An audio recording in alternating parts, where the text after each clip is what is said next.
Happy Thursday, everybody. This is Aging Matters with Lisa on 660 AM KCRO 94.5 FM, sponsored by Silver Ridge Assisted Living, Gretna, and FizMed, Inc.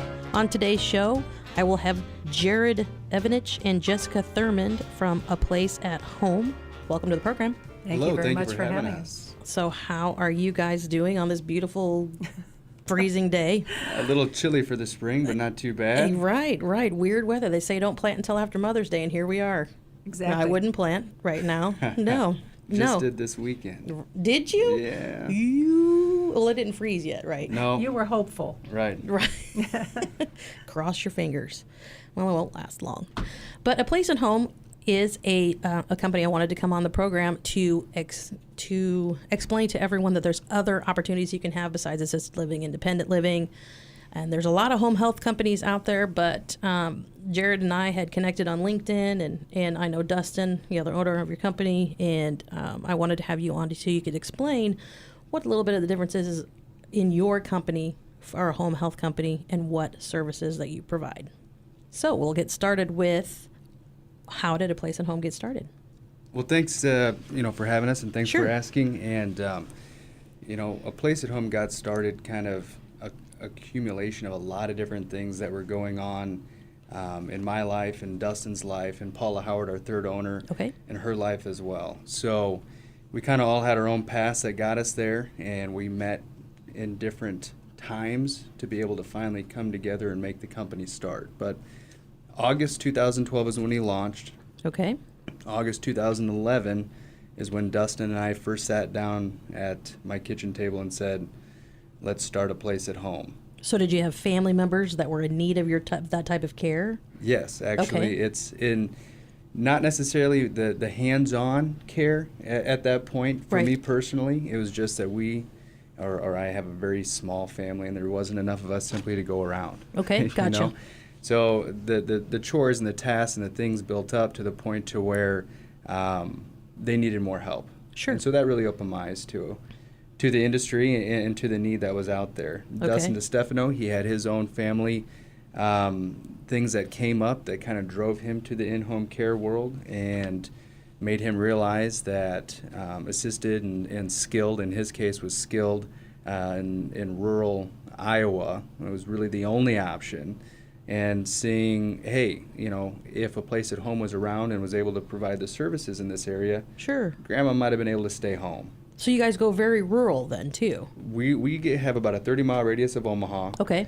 And jumping way ahead of the gun, but we're looking at starting a location, launched July in Council Bluffs. So we'll be doing about a 30-mile radius from Council Bluffs into Iowa. Very nice. As Good. well. But to kind of take a step back, Dustin and I had been friends from childhood. Okay. Summer going into 4th grade we met, and we've been friends ever since. So we had a lot of family ties, and having those family relationships and personal relationship, we knew a lot about each other. We knew a lot about our families, and kind of when he had the need and I had the need, we had talked, and we just said, there has to be some options out there. Right, and that is a huge part that I wanted to get across about your company, because you started small.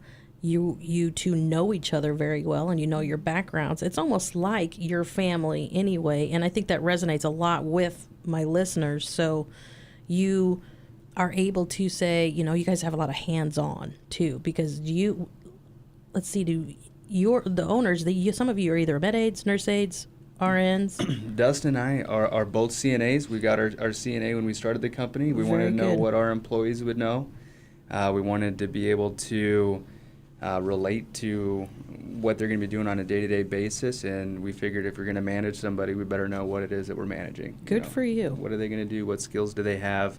How can we sharpen their skills, and let's jump in their shoes and see what they do on a day-to-day basis. Happy staff, happy clients, really. Absolutely, and that's key, is to have a happy staff. And so Dustin, throughout that year of sitting at the kitchen table going into launching the company, really just started brainstorming and looking at what options were out there and interviewing other companies, and actually receiving some services from other companies, and just saying, for grandparents and for loved ones, and just seeing what they did great, seeing what could be done a little bit better, and seeing how we could just make the best possible experience for, Right. at that time, really we were thinking for our family members, but ultimately for our clients. And so that got us headed in the path. And along the way, we joined the Creighton Institute Halo program Okay. for entrepreneurs. It was like a boot camp to get our company started. Okay. We came in, we had financials, we had a business plan, we had projections, we had all this ready, and we were ready to hit the streets running. They looked at us, they said, "Great, you got it all. I mean, you guys came in here so prepared, more than, we've ever seen. You guys are doing great, but you're young, you guys are male in a predominantly female industry." Right. And you're 28 years old at the time, I think we were when we Wow. joined. So Yeah. they said, you got a few, oh, and by the way, you guys don't know anything about healthcare. I said, oh, well, shoot, let's see what we can do about that. And actually, that's where we met Paula Howard. She was also in Creighton's Halo Institute for Great. entrepreneurship at that time.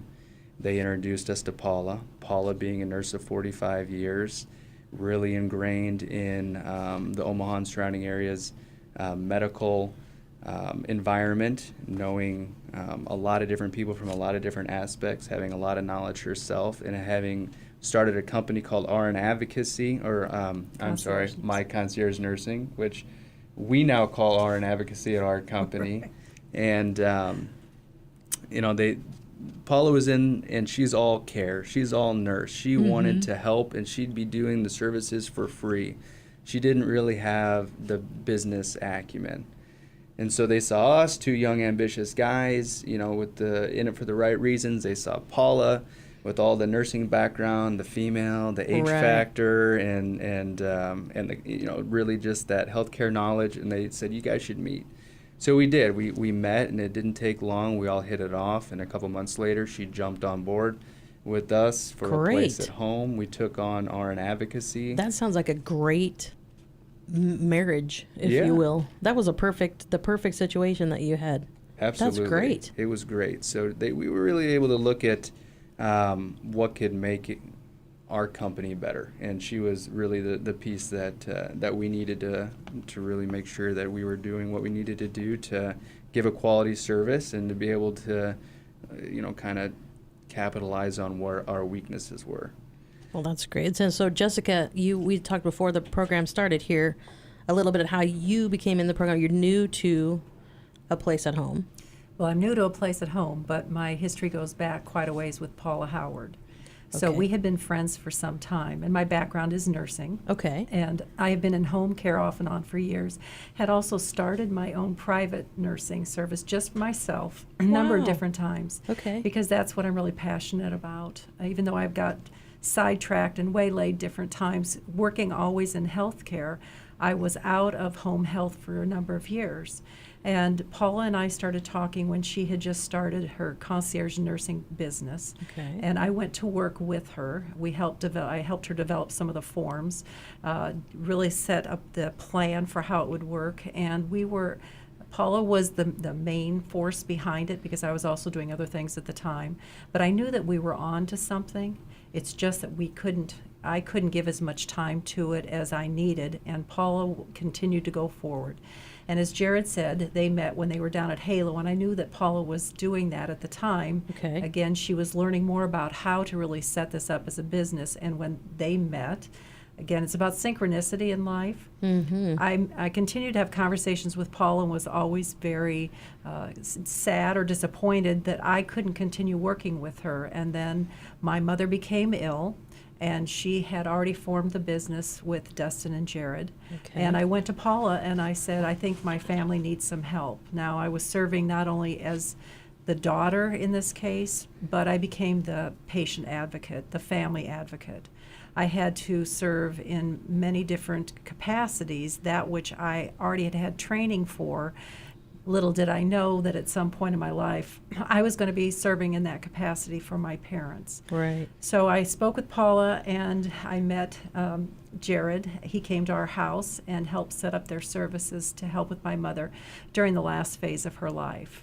So I learned about their company in that way, and again was continuing to work in another area of healthcare.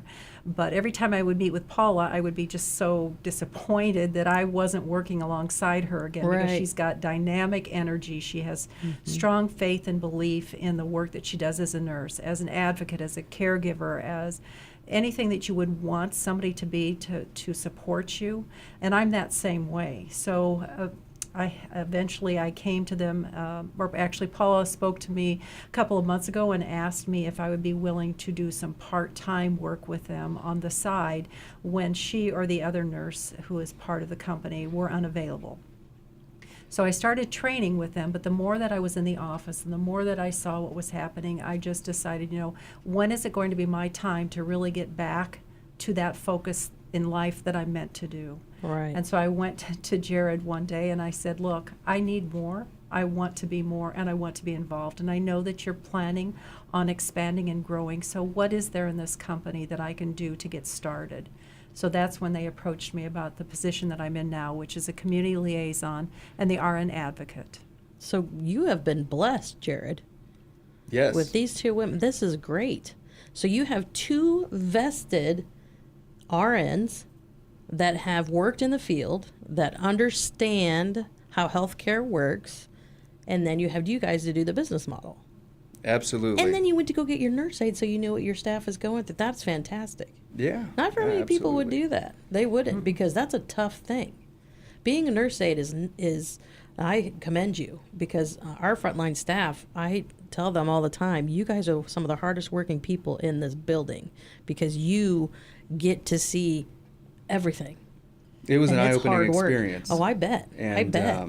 actually really, really enjoyed the experience. Probably fulfilling It, as well. It really was, and I've always really, really had good relationships with my grandparents, Mm-hmm. and honestly have been able to really have a good relationship with a lot of seniors in general. So it was very easy to me to be able to go in and start helping. Right. And, doing the classwork and all of that, what I really enjoyed is being able to actually get into a skilled nursing facility that was actually at Brookstone. Okay. And do the rounds and get Yeah. to meet the people and get the hands-on experience. And I learned really quickly how to delegate the Did you? CNA tasks. Yeah, you have to. Yeah. You have to. But Brookstone is a skilled facility, like a nursing home. So that's heavy.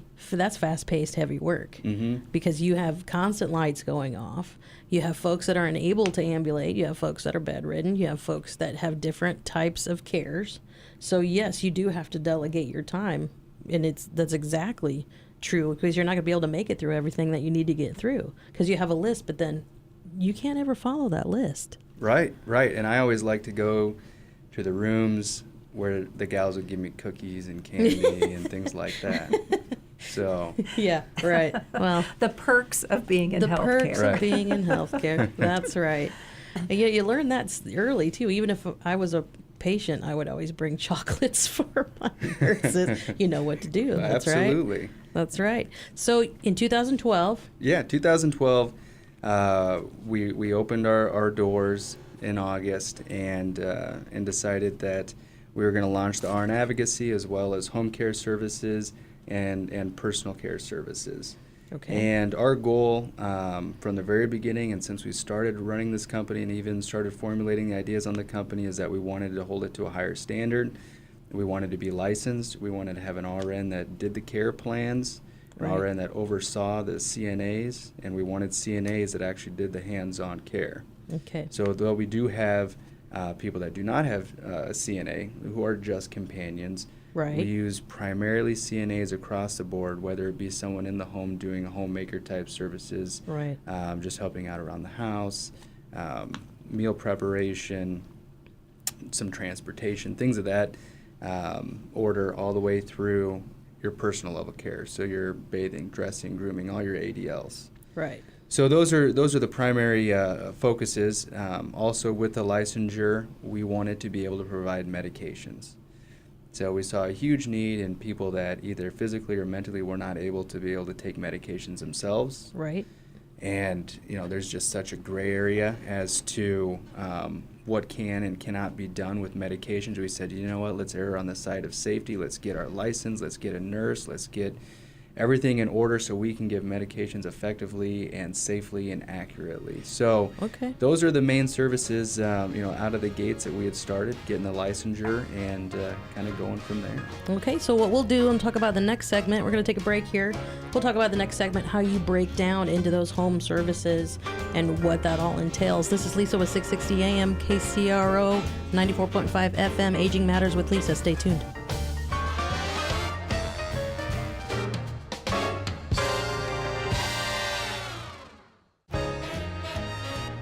And we're back. This is Aging Matters with Lisa on 660 AM KCRO 94.5 FM. I am here with Jerod and Jessica from A Place at Home. Hello. So how's it going? It's great. Thank you. Good. We're going to talk about your services now. It sounds like you have a lot of services to be able to offer to folks that are still wanting to stay in their home. And you have some RN involvement. I'll let you take over and go ahead and explain how the home services work. Yeah, absolutely. Kind of like I was mentioning in the last segment, from the time that we started, we want to be able to, number one, be able to keep people where they're the happiest, and that's their home, whether that be in their physical home or whether that be in independent living, assisted living, wherever they are, to provide the services to keep them there. Right. So, off the bat, we have, homemaker services or our companion care services. Which I'm really interested in because we could utilize that a lot. At Yes. Silver Ridge, and not a lot of home health companies have basic companion services. I mean, not very many of them do because you can't find folks that just are going to be a companion for someone. Mm-hmm. Absolutely. Because it's a difficult task. Right.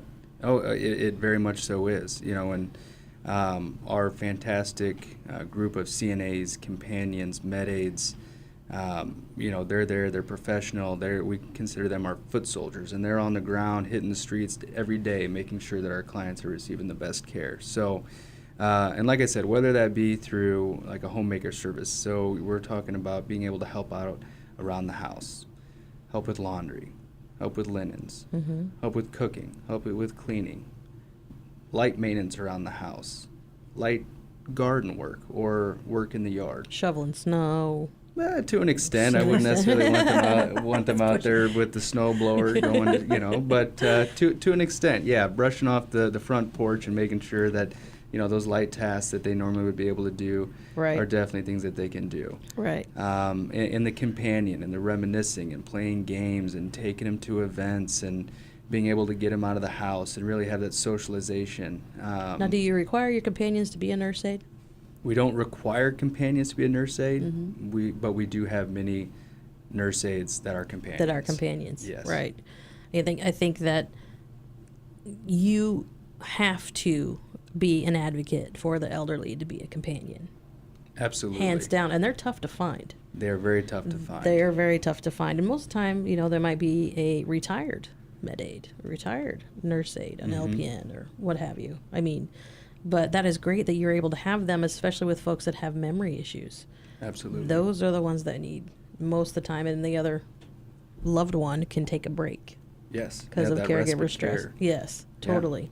Yeah, and that goes into some of the training that we do provide up front and ongoing on a quarterly basis, and ongoing online education for our companions, CNAs, and med aides to be able to learn about dementia care and Alzheimer's care and Parkinson's care and people with different memory issues, and what can we do to keep them active and to make sure that the time we spend with them is time well spent and time to where there's just a mutual bonding and relationship to where everybody's happy. So do you have up to 24-hour care? You can do 24-hour Yeah, absolutely. care, and is it like 7 days a week, or do you do so many? It just depends. Up to 7 days a week, 24 up to 24/7. And does long-term care insurance cover it? Long-term care insurance does cover it. Now there are different requirements, and there's different things within Right. long-term care insurance and eligibility and Right. requirements and But with the RNs on staff, that yes, helps you Yep. tremendously. Absolutely obviously. does. So from your licensure perspective, what do they call it? Because there's so many different long-term care insurance out there. Mm-hmm. Some of them say intermediate care. None of them from the folks that are probably from World War II and World War One. There are not very many folks from World War One, but they don't say home health. So is there some kind of an addendum they had to put in, or? Usually what we see through long-term care is it just says that the care has to be provided by a certified nursing assistant or somebody with a certificate of being a health aide. Or an RN. Or an RN. Right. Correct. Yeah. Right. So it's not so much a determination as to whether it's called home care or whether it's called licensed home care or whether it's called home health. It's a person that is giving the care, has those credentials. And then they say, okay, well, long-term care insurance can kick in, and this is something that can be reimbursed or paid for through long-term care. Well, and then you're hit with how many activities of daily living are they covered? And sometimes it has to be all 6. Sometimes it's 3. You know, and a lot of times I can think of times where they'll say things like, okay, help with feeding, or, you know, and we think of it as, okay, well, we serve 3 meals a day, and like you would come in and you help them with a meal. But no, they're talking about taking the fork and putting it in their mouth. So you have to pay attention to the fine print. And that's where, you know, I think it's great that you guys are be able to get long-term care insurance, because it could be expensive, just like in any other type of health care, you know, from a repetitive type of thing, you know, for you to be able to have home health or live with somebody taking care of you. Absolutely. And so you had started talking about some of the ADLs, and that's where our personal care comes in. Okay. So that would be our next level of care, and that is absolutely going to be a certified nursing assistant who provides that care. So they have a certificate from the state showing that they know how to do those skills. Okay. We also, like I said, have continuing education for them, and we make sure that their skills are honed in and capable of doing the bathing, the dressing, the grooming, the feeding, any type of personal care that you would normally be able to do for yourself that you no longer can. That's pretty much where they fall in. And medication administration probably will fall into there. Yeah, and actually that's one step above. So in the state's eyes, and we are considered licensed home care. So we are licensed, you know, and that's why we do have the RNs that create the care plans. But as soon as our hands go on the client, that's where the boundary is crossed from our companion or home care services to personal care in the state's eyes. So our hands go on the client. Personal care needs have to have a nurse creating the care plan, overseeing the CNAs, have to have a CNA doing the hands-on care. So transferring, bathing, dressing, absolutely, that type of thing. Yeah. So you can have home care comes in, helps you with the day-to-day stuff that you're not able to do, but they're still able to get up out of a chair on their own, do a lot of things on their own. Right. Then your personal care, that comes into a little bit more in-depth type of care, but then medication is on top of that. Yep, medication's on top of that, so that's a certified medication aid. And if somebody cannot physically or mentally be able to take medications themselves, we can be the person who provides it. Anything from an aspirin to morphine, depending on the situation. Everything is different, but nurse involvement. There's a medication administration record that's in place. Not to get too technical, but there's oversight in many different ways from our RNs to our medication aides to make sure that the medications are given properly. And that could be a visit, maybe somebody who needs help in the morning. Maybe they have a really complicated or complex or a lot of different medications they're taking, and they just can't keep them straight. So maybe we're there twice a day, once in the morning, once at night, a visit. We help them take their medications and we go. Or it could be all the way up to 24 hours a day, around the clock, PRN or as needed medications such as morphine for somebody who may be on hospice. Okay. So kind of both extremes. So from the beginning, they call you and they say, okay, we're looking at having home health for a family member. You have the RNs go visit. How does that work? Yeah, you know, it starts with our community liaison. Okay. And so they will talk with, who is a nurse, by the way, but not necessarily. Right. Works very nicely. Yeah, it works out very nicely. So you don't have to have 2 people come into the home, because what can happen, sometimes the family members, first of all, they're hesitant to have people come into their home. So that's one of the barriers. Oh, yeah. The expense is another barrier. But then if they agree to have your services, If I wasn't a nurse, then I would go in and maybe sign them up and explain to them all about our cares, but then I would have to have another person who would come in. So right off the bat, they've got two people that they don't know coming into their home, and then who are going to sign another group of caregivers. So people are very careful and hesitant about having a lot of people come in their home, of course. Yeah. So what's worked out nicely in the short time that I've been with the company is that I serve dual role. So I'm able to promote the company and also the belief in our vision, our values within the community, which is a bonus for me because now I'm able to get back out and to learn about the community, Omaha, surrounding communities that I love, feel very strongly about. But I'm also then to go into the client's home and to ask them the questions, the detailed questions, to really learn more about what their needs are. The family may look at what mom or dad or whoever needs in a totally different way than what is real. Right. When you start asking that question, just as I would if I was in the hospital, working in a hospital, I would ask one question that would lead to the next, and the story unfolds as you're going and as you're observing, as you're watching. You listen and you pick up on cues that you can ask the next level of what they might need. So sometimes it's also recommending. They may start out by saying, I only need a companion. Actually, this just happened recently. Mm-hmm. I only need a companion. My 91-year-old mother is just fine. Oh, by the way, she recently fell. So now we're dealing with safety issues. Correct. She only needs somebody to be in the home just to make sure she's safe. Well, what about these other things? Well, those are things too that are issues. Okay, what about the medical history? Well, so you start telling the story, and then I'm able to determine really if they haven't already identified before I've gotten into the home, what's the level of care that this individual needs. Right. Once I've completed that assessment, then we speak with the caregivers, we assign caregivers, we build a care team. Who's going to be the appropriate person to care for this family, person or persons, because you need to make sure that you have a team in place.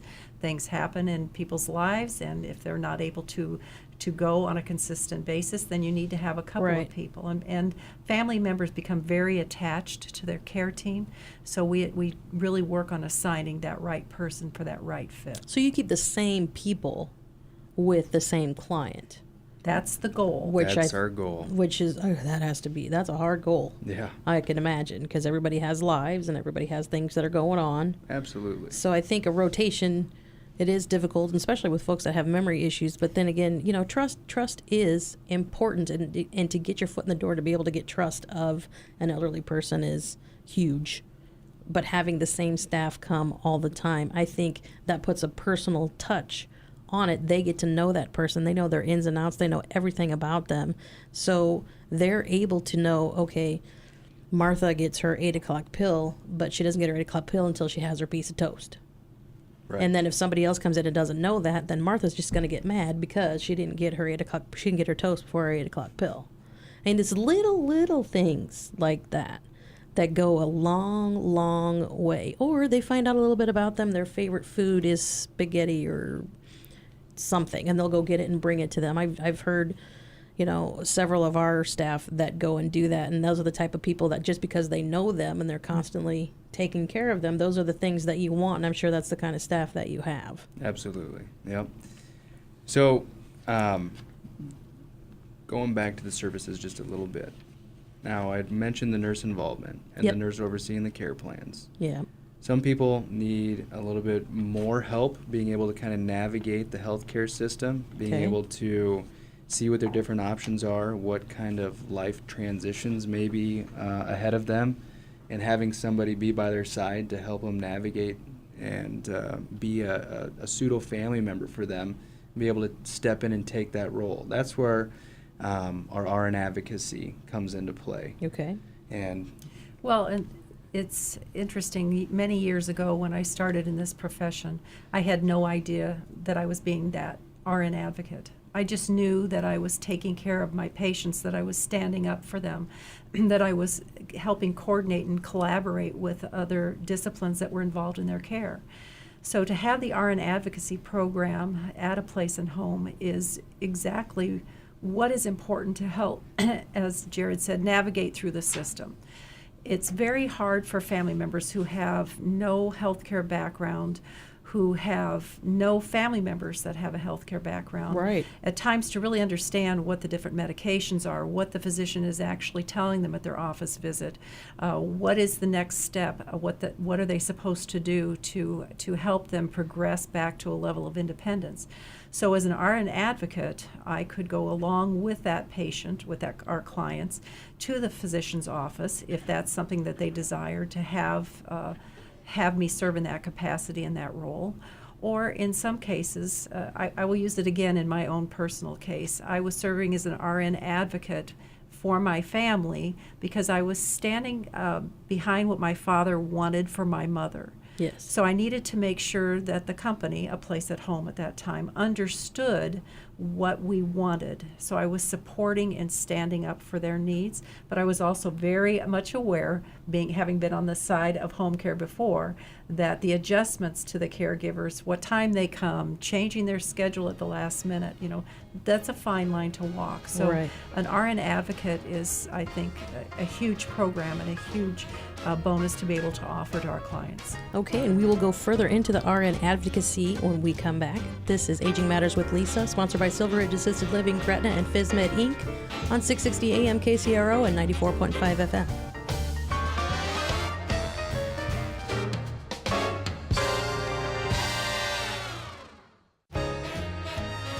It's now time for the info segment of our program. This segment is brought to you by Care Matrix Senior Housing Experts and Elder Law of Omaha. The Alzheimer's Association 24/7 helpline provides reliable information and support to all those who need assistance.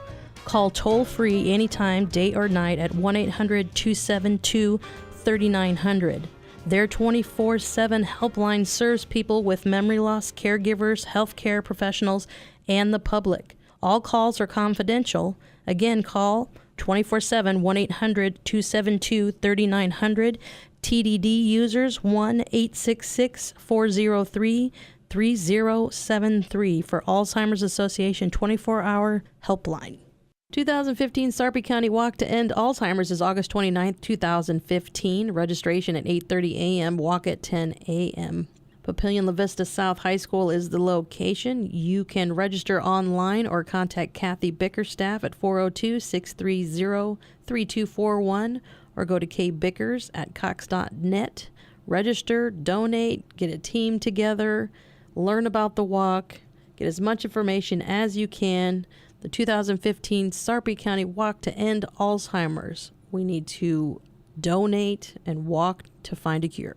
Hi, this is Sherry Hanneman with the ALS Association, the Mid-America chapter. You might have poured a bucket of water on your head last summer and wondering how can you continue to help? Well, in Nebraska, we have 3 walks to defeat ALS. In Omaha, it's August 15th at Werner Park. In Lincoln, August 22nd at Antelope Park. And in Kearney, it's September 27th at beautiful Yanni Park. For more information, you can jump on our website, which is www.alsa-midamerica.org, or give us a call at the office at 402-991-8788 and walk because you can.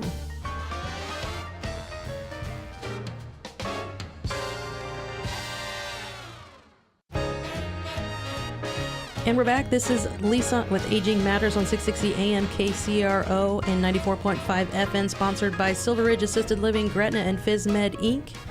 Back with me, I have Jerod and Jessica from A Place at Home. We were just talking about RN advocacy, and I'd like to go in a little bit more in that. And then, Jerod, I think you want to talk about a little bit about money-wise on how we'd be able to, how folks be able to pay for this and how they'd be able to, every possible way, what's out there for them. So let's start with the RN advocacy. What do you do as the community liaison? Well, community liaison, that portion of my position would be to go out and simply represent the company in the community. But as I mentioned, the part that I think is really beneficial for me is that I am a nurse, and I have always been an advocate for my patients or for our clients now.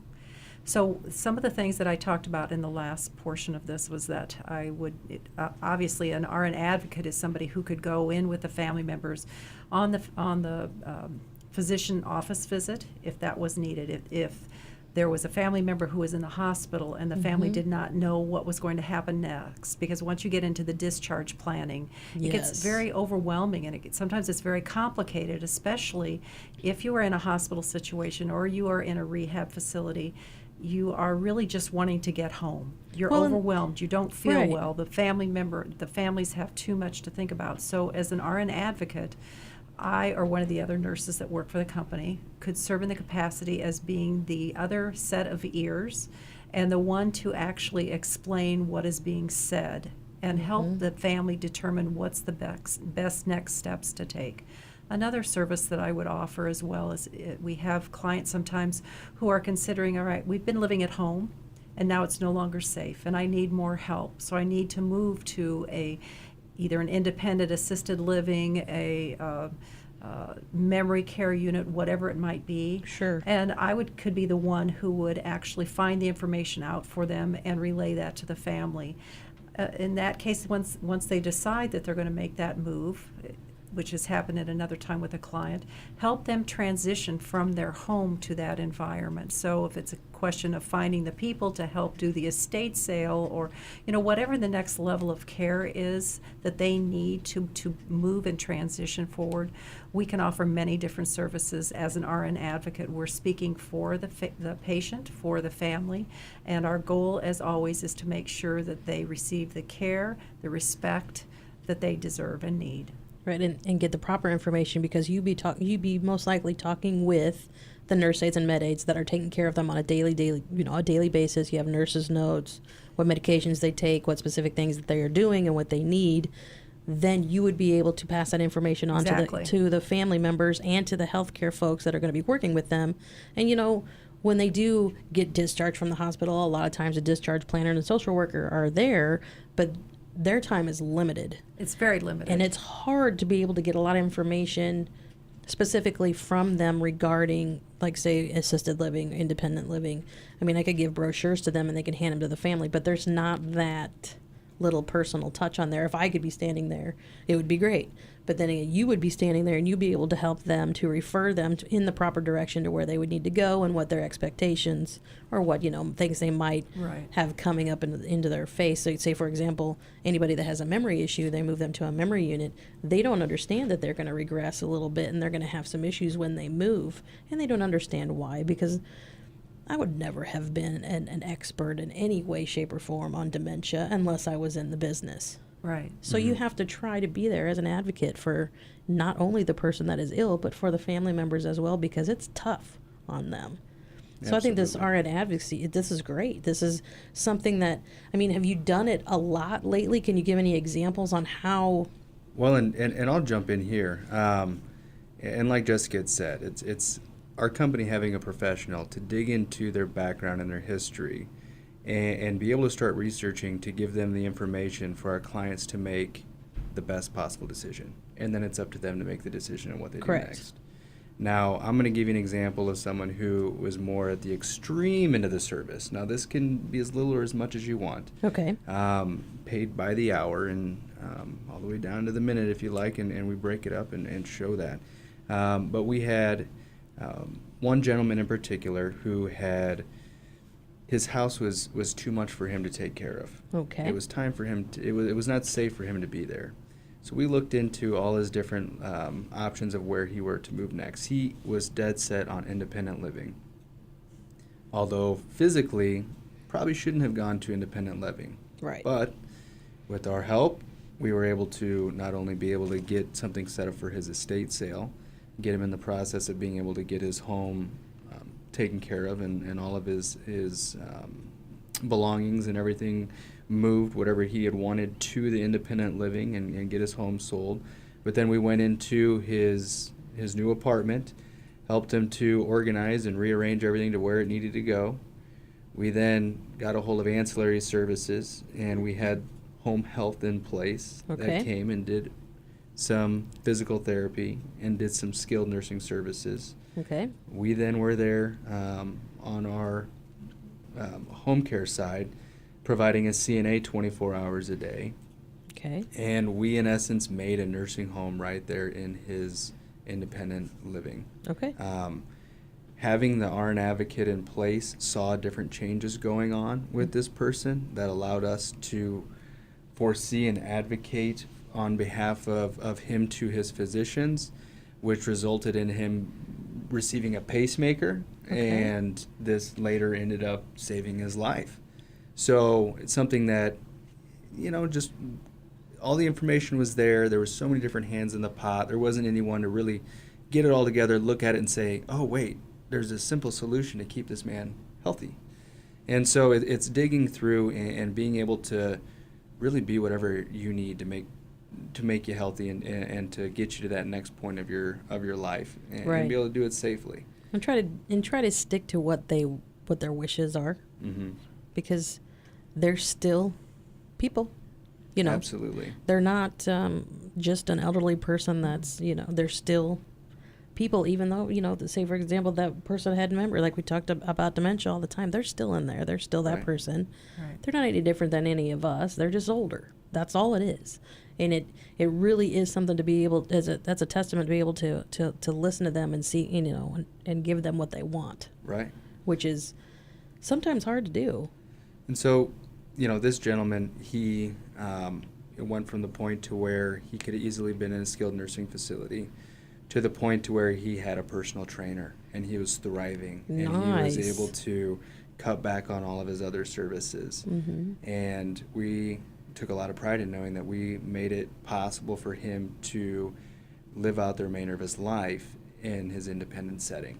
And I talk about all the time on the show about quality of life close to longevity in life. So that is important. So from a dollar amount perspective, how do you work with folks for them to be able to afford to have home health? And I'm glad that you had asked that. That particular gentleman had the means to be able to, afford those services. Right. Everywhere from 24-hour around-the-clock care, as well as a nurse coming in and being able to advocate and speak and really dig into his background. But from the day we opened our doors, and from the time our phone started ringing and saying, hey, how can I get your services? The number one question we've always heard was, how do you pay for it? How am I going to pay for it? What resources are available out there for me to pay for it? Well, it didn't take too long when we said, well, I don't know. It's private pay. And then it didn't take too long to say, you know what, we're gonna figure out what it needs, what is out there to be able to financially allow these people to receive the type of care that we receive. So we started looking into different state programs. We started looking into grants. We are a part of the ENOA Homemaker Service and the Bath Aid program and the Chore program. We are Medicaid waiver accepted. So if somebody qualifies for Medicaid, they can get the home and community-based program to live at home. And we are contracted with Medicaid to be able to provide the services there in home. So complete different end of the spectrum financially wise, to be able to get those services. We're also contracted through the VHA, through the VA system, the Veterans Health Administration, on their caregiver support program, which allows us to bill the VA directly for some of the services that we can provide right there in their home. Great. On the benefit side, through VA, we had talked earlier about aid and attendance. I don't know if that was on or off the show, but aid and attendance and being able to help people kind of minimally get through that process to the point to where they can use that benefit to use our services. And all of these things you have to qualify for. Absolutely. Which there's different qualifications for everything, but you know that at least if you have a place at home come to you, you know that they have the resources to be able to help you become qualified and know what parameters there are for you to have to consider. Like I say to folks all the time, if you are only only have a certain amount of money and you want to be able to have, and there's not things that you can give to your kids, you have to, at least within a 5-year period, don't start giving money away. Right. Don't do it. It's horrible to have to say that you can't give your money to your kids because you need to use it for your health care. But in this day and age, that is the fact that we have to deal with. And we don't know what our future holds. So it's nice to know that you have things in place in order to be able to help people to have them, because it's like reading hieroglyphics sometimes. You have paper in front of you, but it doesn't mean you understand it. Right. So it's nice for you guys to be able to have somebody there to be able to explain to them, this is what this means, Right. and this is how much money it's going to cost, and this is how much money you're going to receive. Absolutely. So then you're able to put a plan in place. Yes. So from the very beginning, you have the initial call, they have their questions, you have the community advocate go out to see them, who is an RN. Then through RN advocacy, you get them set up under the care plan. You keep an eye on them to see so they can age in place, and then you can also refer them to if they need to go to independent assisted after that, Absolutely. which is great. So that all of those stages are every day. They happen every day, and I can think of probably 15 to 20 calls that I've gotten just in the past. It's Tuesday in a week. Of what do I do? What do I do? Who can I contact? What do I do? Right. And so it'll be another number that I'll refer to. Well, and we appreciate that. Sure, because it's with knowledge is power, and I can only give them so much, and I only have so much knowledge. But it's the knowledge that I have that I can refer to someone else to be able to provide the answer to those questions. Well, And again, that's- that's a nice thing about, as far as I'm concerned, this community, Mm-hmm. is that we may be in similar like businesses, but the reality is we're going to collaborate and work together. And we Because need in the to. end, it is about our elders, our seniors, our Right. parents, our grandparents, anybody who needs assistance. It's being able to talk to another person if you can't help them at that moment, but find the resources to help them. Right, and I like to have folks on the show that are as passionate about the elderly as I am, and I'm very passionate. I don't know if you've noticed, but that is my. Not only am I in the business, not because I have a vested interest in Silver Ridge, but I love my residents. I love my staff, and I think that I feel that from you guys have the same type of feel to where you are advocates for these people, and you actually say it in your work, and I think that's great. Do you think that in the future you're going to be, say, you're opening this Iowa location maybe to have you expand a little bit? It's opening up. We are planning on opening doors over there July, and being able to provide our services to even a little bit further out than what we had been previously. So a good 30 miles outside of Council Bluffs, and we're looking forward to really being able to touch a different market and be able to bring in those employees and those people from those rural areas too, to be able to kind of Right. help and spread out and help us with our clients all around the Omaha metro area. Right. So how do we get a hold of you if we need to get a hold of you? Well, I appreciate you asking that as well, and like you had said earlier, I mean, all you can do is call if there's ever any type of help that you see or anybody sees, whether it be for a family member, a friend, a neighbor. And don't let money be the issue, because like I said, if there's a way that there can be money allocated to pay for our services, we'll try to help you find We'll it any figure way it out. possible. But Yeah. you can give us a call at 402-932-4646, 402-932-4646. You can check us out on Facebook at A Place at Home, as well as our website, aplaceathome.com. Email at contact@aplaceathome.com. Okay. I could even give you a fax number if you'd like. Well, I don't know if they want to fax you, but I think maybe later. But the 932-4646 is, I think, the most important number to get a hold of A Place at Home. Jerod and Jessica, thank you so much for being on the show. I appreciate it so much. I learned a lot today, and it sounds like you have a great company. Thank you Lisa. so much. Appreciate Thanks for it. having us here. You bet. This is Lisa with Aging Matters on 660 AM KCRO. And that's all we have for today. I'd like to thank Jerod Evanich and Jessica Thurman from A Place at Home for being on the program. If you'd like to contact A Place at Home, their telephone number is 402-932-4646, or their website is aplaceathome.com. If you have any questions regarding A Place at Home, you can also contact me at agingmatters@silveridge-gretna.com, or you can contact me at Silveridge, 402-332-4280. If you would like me to discuss a certain topic or you'd like to be a guest on the program, give me a call at Silveridge 402-332-4280 or email me at agingmatters@silveridge-gretna.com. Again, this is Aging Matters with Lisa, sponsored by Silveridge Assisted Living Gretna and FizMed Inc. on 660 AM KCRO and 94.5 FM. Have a great day.